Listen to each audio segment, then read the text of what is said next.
तर यवतमाळमध्ये सुद्धा विजेच्या कडकडाटासह मुसळधार पावसाने हजेरी लावलेली आहे। अचानक आलेल्या अवकाळी पावसानं नागरिकांना मात्र उकाड्यापासून काहीसा दिलासा मिळालाय। मात्र जिल्ह्यातील तीळ आणि ज्वारीच्या पिकाला या अवकाळी पावसाचा फटका बसणार आहे। याचा आढावा घेतलाय आमच्या प्रतिनिधींनी।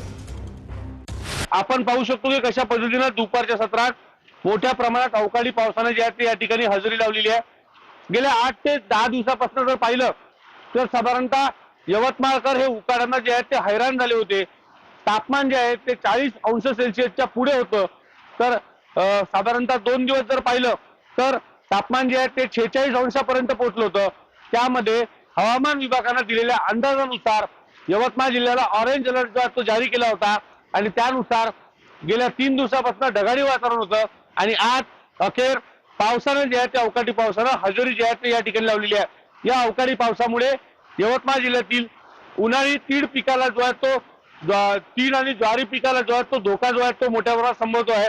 एक नुकसान जे आहे ते या ज्वारी आणि तीळ पिकाचं या ठिकाणी होताना पाहायला मिळत आहे। एकंदरीत कडाक्याच्या उन्हापासून कुठेतरी दिलासा जो आहे तो यवतमाळकरांना या उकाड्यापासून जो आहे तो मिळाल्याचं पाहायला मिळत आहे। विवेक गावंडे, टीव्ही 9 मराठी,